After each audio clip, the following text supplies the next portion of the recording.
What's up, everybody? I'm back, and I'm here to talk about ADOS and Yvette Carnell because, hold on, let me turn off Clubhouse because I've been on Clubhouse, getting in the mix, getting spicy with the ADOS movement.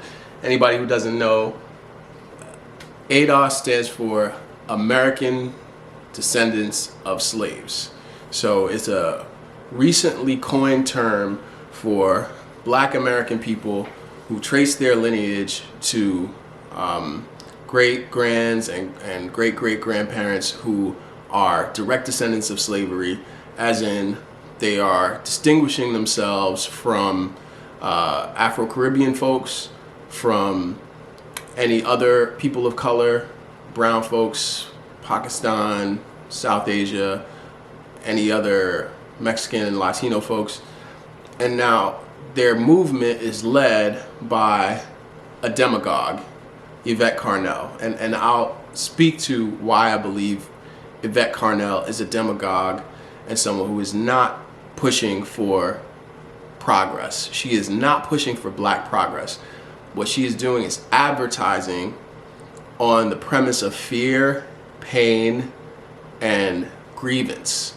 And any demagogue knows how to use fear, pain, and grievance and something called loss aversion. I'm going to define the term loss aversion for us. Loss aversion is when you get to your friend's house and they tell you, hey, if you stick around and help me clean up, I'm going to give you $55. $55 that you didn't have before. That same friend offers another person $200 the next day to stay and clean up.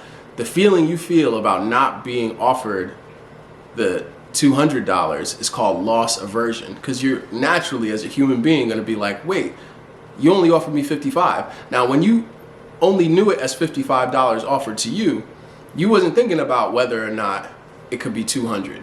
But when you get the information about the $200, that is when it becomes a sore point. And Yvette Carnell uses a classic tactic of persuasion artists and hucksters and con artists, which is to play to people's fears and their fear of loss aversion. Black people's fear of loss aversion, which I would like to specify. This is all Black people. All Black people, because we experience racism, have a fear of loss aversion. What opportunities have I not gotten? What ways have I been overlooked because of race and racism? What ways have I not been able to achieve to the level that someone maybe equal to or lesser than me of another race might have achieved? And Black Americans in particular have a valid grievance against the United States of America that is ripe for pain, provocation, re-traumatization, and that is what Yvette Carnell plays on in order to build her social media following. So I went to a Clubhouse room on Friday night because the title of the room, of which Yvette Carnell was a speaker and moderator on the stage, the way Clubhouse works, I'll briefly tell you, is that there's a live audio chat. Someone starts a room, they are the moderator, they can invite other moderators. Those moderators can then decide what audience members get to come up on stage with them and speak and ask questions. So she was the moderator of a room on Friday night called #NotMyFredHampton. I am personally invested in the Fred Hampton movie. I repeat, I am personally invested in the Fred Hampton movie, not by way of capital or cash, but because of one of my good friends is the filmmaker, and he is also a Black American. That's key, and we'll get back to that point. So anyway, the Not My Fred Hampton Clubhouse room was devoted to ADOS representatives and people who call themselves American descendants of slaves, and by that want to distinguish themselves as African American, were pissed. They were upset. They didn't want for Daniel Kaluuya, Daniel Kaluuya, who is a Black Brit, to be playing the role of an American folk hero, American resistance movement hero. Fred Hampton was assassinated at the young age of 20 after the police department in his city in Chicago ran an operation with the feds to take down a resistance movement leader. And he was a powerful resistance movement leader on the same level oratorically and in importance as a Malcolm X or an MLK, but for resistance specifically. And the Black Panther movement was innovating in how they collectively shared resources. And it is a substantive question to ask about why Black American actors may be excluded from certain roles because of anti-Black racism and the way that it operates in the United States. That is a valid conversation to have. But what Yvette Carnell has done to this conversation is distorted it so that Black Americans and Black Caribbean folks and first generation African folks who could be uniting on a solid front together to fight this scourge we call racism. We each have to fight racism as our groups and the colonial powers that lord over us and oppress us. We each already have that struggle. And what Yvette Carnell is saying is that we should be split up in that struggle and fighting parallel and on different fronts. But specifically also that ADOS people, American Black folks, need to put aside or separate themselves overall from Black Caribbean and Black African struggles. And look, there is a diaspora war that has been ignited by white people and white supremacy, but that lives on to this day. And we passionately fight each other over cultural distinctions, over who makes what kind of rice, all up until who gets into what university and gets what job. And Black African and Black Caribbean people have not been innocent in this fight. Black African and Black Caribbean people, like in my family and in a lot of Caribbean and African families, we heard the same stereotypes that white people have of Black American folks, which runs the gamut of falsehoods. It is inaccurate. All of the sentiments and ideas about Black American struggle and why Black Americans aren't in the position that some of their counterparts are in from other countries, all of those are falsehoods, and they've been propagated by my own Jamaican family. My own Jamaican family will say, in the same breath as, freedom for Black people and being pro-Black, will say, well, but Black Americans are this or are that or are not deserving or haven't worked hard enough, which is bullshit. That's total bullshit. The way the ADOS movement has taken up the mantle of reparations, at least in name, right? Yvette Carnell talks strictly and strongly about reparations, and she's been a vocal advocate of reparations in general, which I do believe Black people are owed and that American descendants of slaves deserve and should get and should be able to make a political issue of real import. But that's not the problem here. The problem is when Yvette Carnell opens rooms on these apps and uses ADOS as a tool for division and not distinction. I'll repeat that. Yvette Carnell uses reparations and ADOS as a term, as a tool for division and not distinction. We each have distinctive struggles. The indigenous people of the United States have distinctive struggles that need to be respected. Their land was taken from them. They were deliberately infected with disease by white colonizers. They brought blankets to natives knowing that they were diseased and wiped out huge parts of the population, in addition to the systemic genocide of the indigenous population. That is a distinct struggle. Afro-Caribbean people in this here United States of America are all up and through and intertwined in that struggle as well. There were populations of Caribbean folks in Florida, in South Carolina, in Georgia, in multiple parts of the 20th century and the 19th century during the transatlantic slave trade, where many commercial operations moved Black people from islands in the Caribbean to the American South. So we are not divorced from each other even in ancestry. We're all mixed up. And our black struggle is the same. And the point I brought up to Yvette Carnell in today's Clubhouse about ADOS was that the platforms may be different, but the technology is the same. White supremacy and white colonialism has the same effect on all black-skinned people across the globe. And Yvette Carnell is preaching a philosophy that creates division and that dissuades black people from connecting our struggles. Think about that.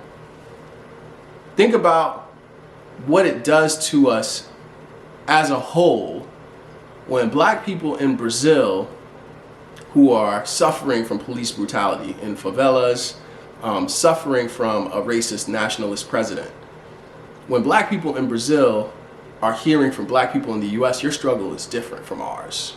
We can't pay attention to you. We can't be in league with you because your struggle is different. And they're meanwhile being shot by police, dead in the streets in the same ways that we are being dead by police in the streets.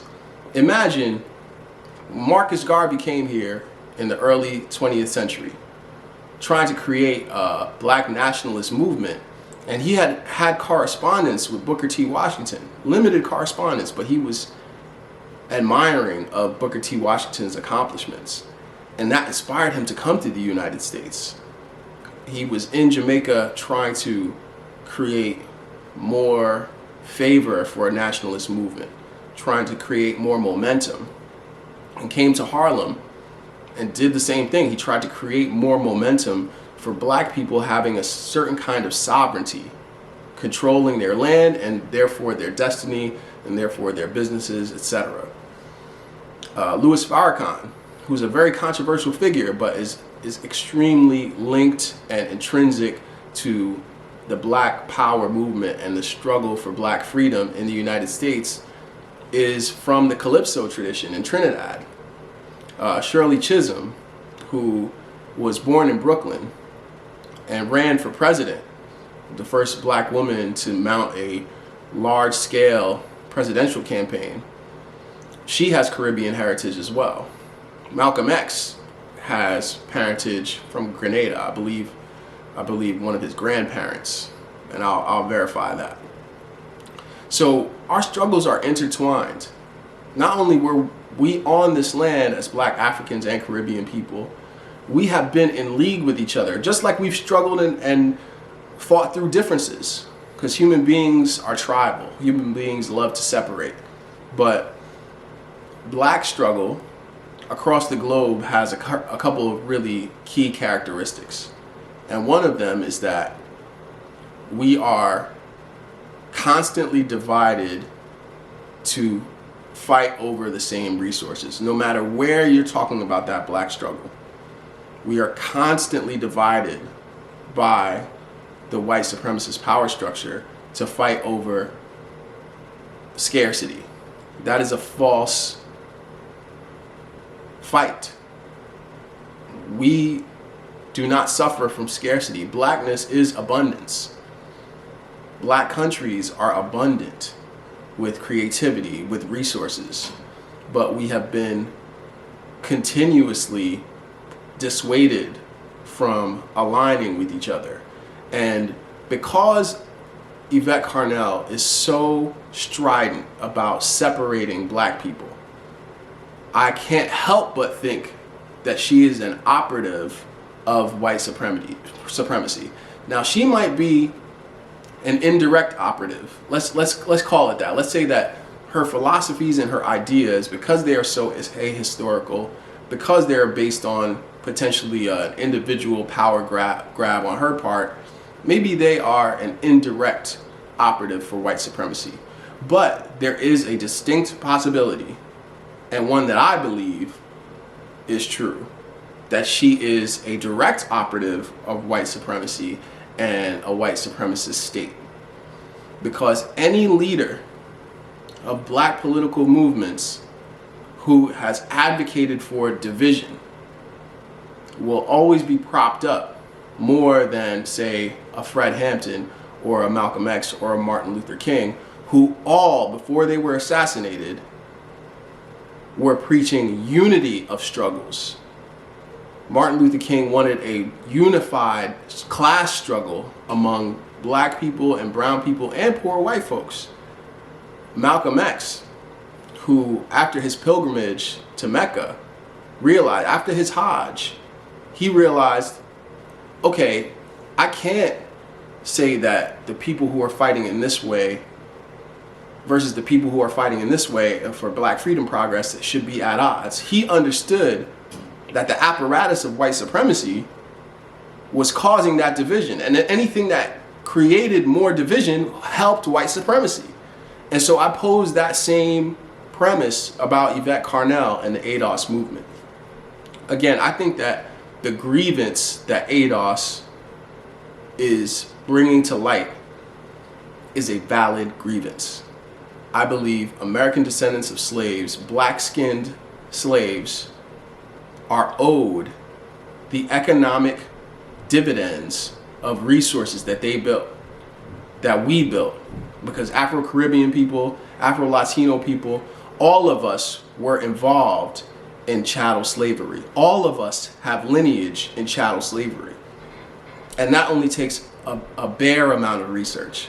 So the fact that Yvette Carnell is harping on something like my friend's film and how Fred Hampton is a black British person, and the representation of that she feels is an affront to ADOS, to American descendants of slaves, to black Americans, is laughable. It's absurd. And it's a tool of division. The fact that she starts a chat room on a newly popular app and specifically uses the title, "Will America ever have an ADOS VP or president?" pointing to Barack Obama's failures with black people, failures to advance a black agenda, pointing to Kamala Harris's failures to protect and love black people, failures to address black concerns in her career as a prosecutor. Those are valid critiques. But to say that the history of black struggle and the black political class starts at Barack Obama and Kamala Harris is false.